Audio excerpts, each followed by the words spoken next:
Good morning, pre-algebra class. This morning we are talking about complementary and supplementary angles and finding a missing value. We are getting back to a little bit of algebra. We've taken a bit of a hiatus and we've done some geometry. We've learned some terms. We've learned some information that will help us. Now we're going to take those things we've learned and we are going to apply a little bit of algebra to these kind of problems. And in front of me I have a set of angles that have been put together and they actually create a right angle. Now you have learned this week, so if this is a right angle, I would have a little square there, and the two of them put together will create a right angle. These are adjacent angles, which means that they share a ray. They're stuck together, in other words.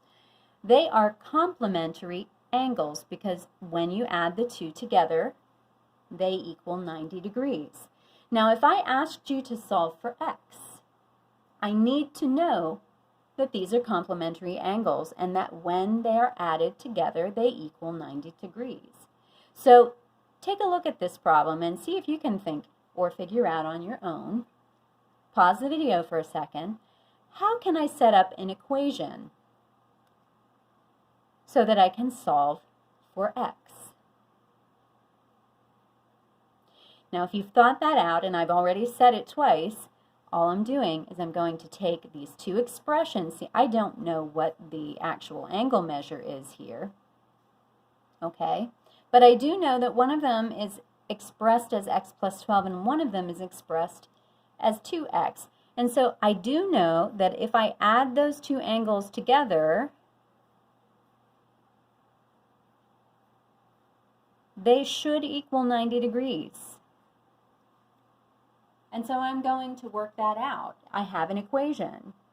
Add the two angles together equals 90 degrees, and now I have to solve an equation. Now, I don't need to use the distributive property anywhere here with these parentheses, okay?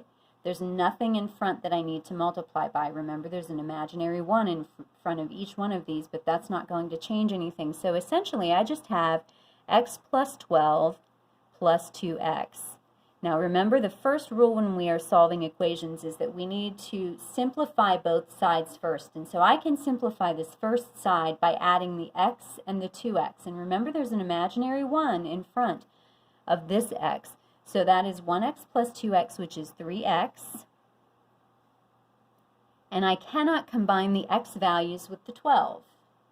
So I'm just going to leave that 12 there, and that equals 90 degrees. Okay, so it's 90. Now this is a simple two-step equation. I know you guys can solve it from here. I'm going to subtract the 12 from both sides, and I get 3x equals 78. Okay. Now I'm going to divide both sides by 3, and I get x equals 26. Now, is that the measure of my angles? No, that's not the measure of my angles, but I can check this to see if it's right, because if I put 26 in both of these expressions, I should get two angle measures that when added together equal 90. So let's do that. I have 26. Let's do this first one. X plus 12. I'm going to put the 26 in where the x is, and I get 38. Okay. The other angle is 2x, and if I put 26 in here, okay, I'm going to get 52. And guess what? 38 plus 52 does indeed equal 90. So this angle is 38 degrees, and this one is 52 degrees. Okay? Really neat way to combine geometry and algebra, solve for a missing value. Now, of course, if we do complementary angles, we're also going to do supplementary angles. And so I have an example here.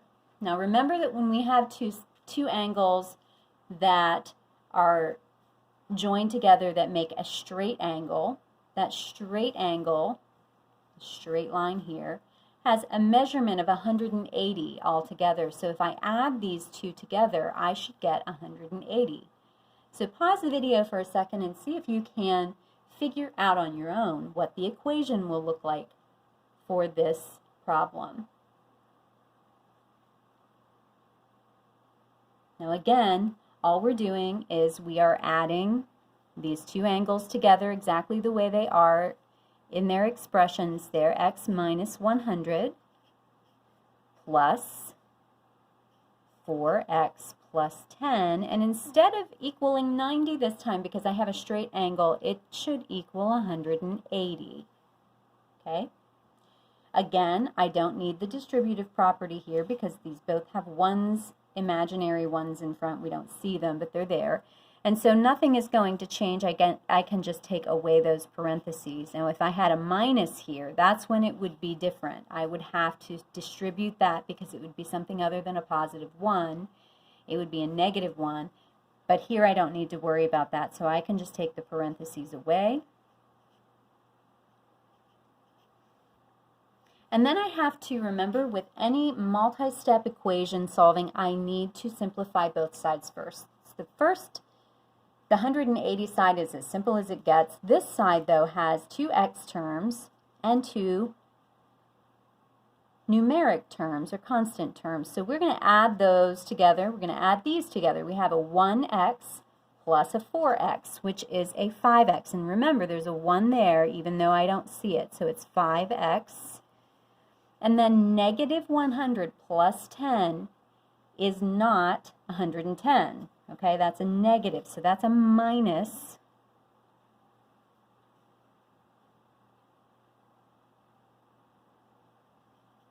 90. And that equals 180. Okay, now I'm going to add these. This is a simple two-step equation. I can just add 90 to both sides. On this side, these go away, so I get 5x, and that equals 270. Okay, divide out the 5.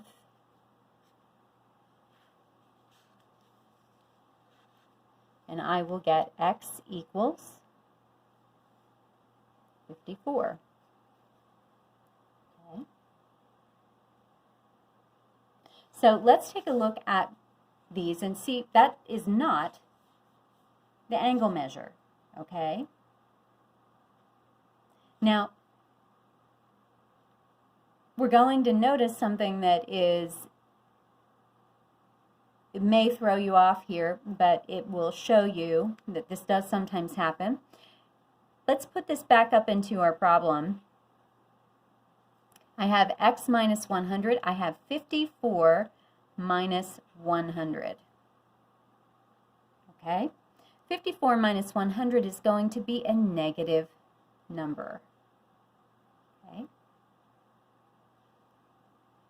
So this is 46, or negative 46. Can I have a negative angle here? A negative angle measure?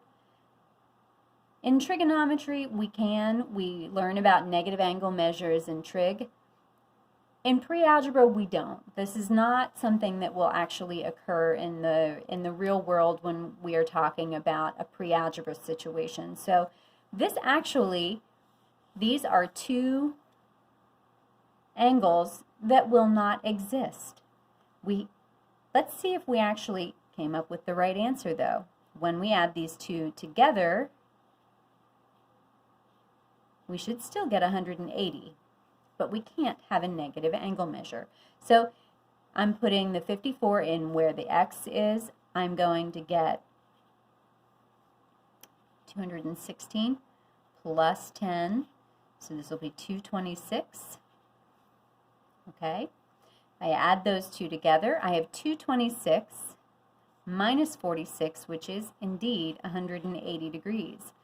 But I have a situation with a negative angle and a positive angle, and so those are not going to actually exist, even though I got the right answer. But that's something important to understand also, especially when you are asked to analyze word problems where you might be asked, find two angle measures that satisfy this situation. And let's say you're building a building and you need to come up with an X value that will satisfy these two. It's not going to happen with a negative angle measure on this side and a positive angle measure on this side. But we did set this up and solve this correctly because it does indeed equal 180. So hopefully that helps. Tonight you are going to be solving for some missing values using complementary and supplementary angles, and hopefully that helps. I'll see you soon.